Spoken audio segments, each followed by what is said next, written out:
Ouais, bonsoir. On va voir les petits problèmes qu'on peut rencontrer sur le filtrage d'Excel. Voilà, je suis à la version 2016, mais bon, après, c'est pareil. C'est pour Christian, il va se reconnaître là, pour ses indicatifs radio. Donc, Christian, radio amateur, il a fait un tableau avec des indicatifs dans la colonne indicatif ici, notamment pour sortir. Mais lui, il a un grand tableau qui fait plus de 3000 lignes.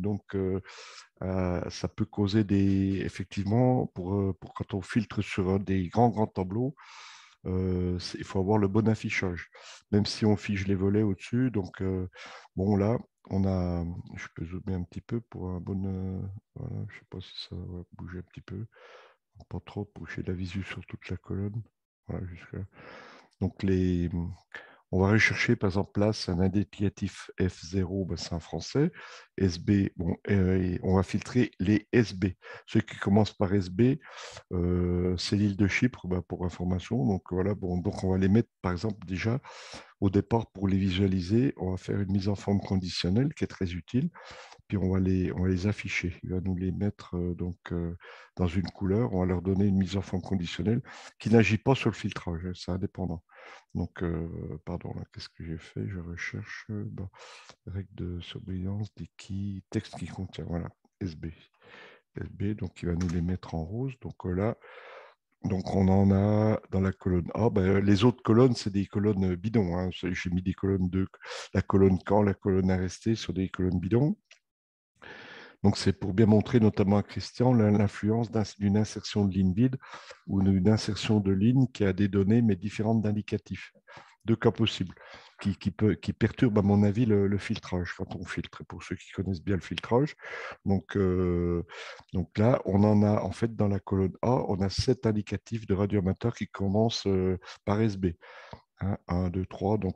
Là, on a, bon, dans les 7, il y a un SB4, des autres SB5. Mais à mon avis, ça ne change rien puisqu'on va filtrer sur le début, sur le critère SB. J'efface ma mise en forme conditionnelle. Donc, je vais avoir mon tableau normal. Bon, même j'aurais pu la laisser, ça ne changeait rien. Mais là, cette fois-ci, au départ, je vais sortir tous les SB en tableau normal. Vous voyez qu'il n'y a pas de ligne insérée. Donc là, je vais dans l'onglet Données et j'applique le fil, je mets mes poignées de filtrage au-dessus et je vais filtrer sur l'indicatif avec la fonction ici, filtre textuel qu'est-ce qu'on va faire? On va filtrer ceux qui commencent par SB. Donc j'ai mon outil filtre, là je tape SB dans mon premier critère de filtrage. Pardon, je vais peut-être mettre en majuscule pour être sûr. Voilà, donc SB, OK. Donc là, j'ai mes 7 SB. J'ai mes 7 SB. Cette fois-ci, j'enlève le filtre, donc je réaffiche tout le tableau complet.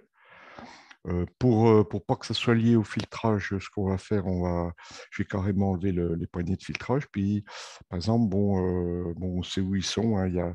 Il y a les deux derniers, ils sont ici SB5 et puis SB5, par exemple.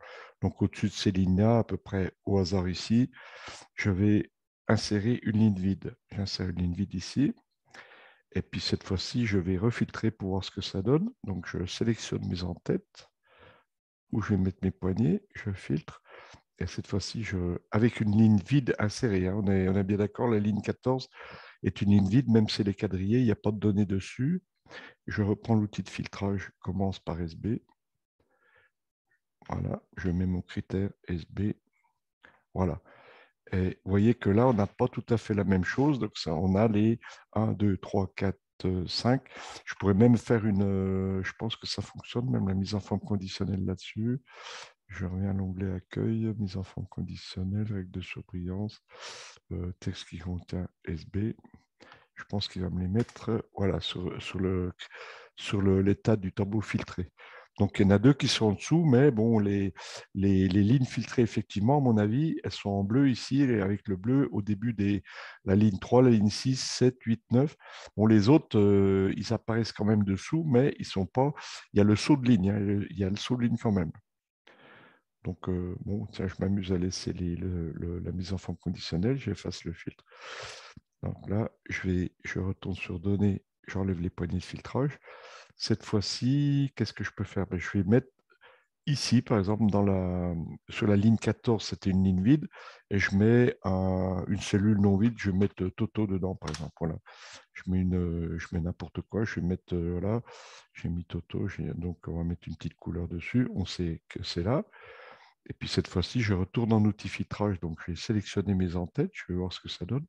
Je vais faire le même filtrage, puisque c'est la même ligne, on va voir ce que ça donne.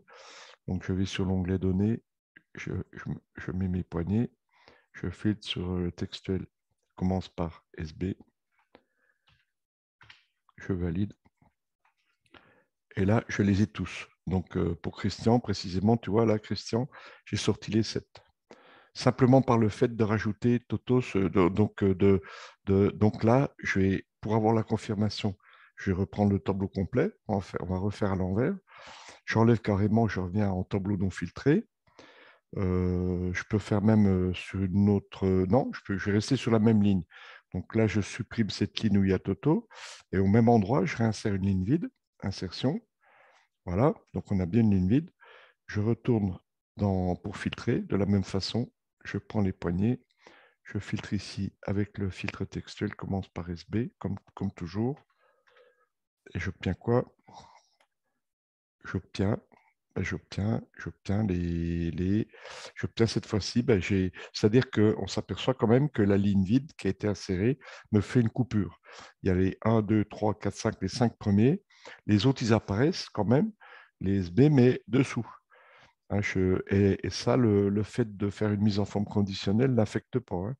Si j'enlève vous allez voir, si j'enlève la mise en forme conditionnelle depuis accueil, c'est pas lié au filtrage. Hein. C'est pas lié au filtrage, donc j'efface les règles de toute la feuille. Donc là, si je reviens en filtrage dans le même état, il y a la ligne 14 qui est ici vide, insérée. Je reprends, je réaffiche les poignées de filtrage ici. Je me sers de l'onglet données, je mets les filtres. Je filtre maintenant, je reviens filtrer sur textuel. Commence par SB. Voilà, j'ai le même résultat. Donc, on voit les SB, il faut les chercher à l'œil parce qu'ils sont pas roses. Voilà, j'aurais pu les laisser. Ils sont ici, les deux, exactement pareil. Et je refais même sans sa mise en forme conditionnelle. J'ai effacé les filtres. Si je mets, je tape ligne ici, par exemple, je tape n'importe quoi, je mets un mot ici. Cette fois-ci, la ligne est non vide parce que j'ai tapé le mot ligne que je vais mettre même dans une autre couleur, là, comme ça, voilà, pour revenir. Donc là, il s'agit d'une ligne insérée non vide. Je peux même faire sur la colonne A une mise en forme conditionnelle pour bien les afficher, les SB, ça, puisque c'est pas lié. Texte qui contient SB, il me les met en couleur, voilà. Et cette fois-ci, je remets les poignées de filtrage à partir de l'onglet données, je refiltre, même façon, commence par SB, j'applique, et je les ai tous.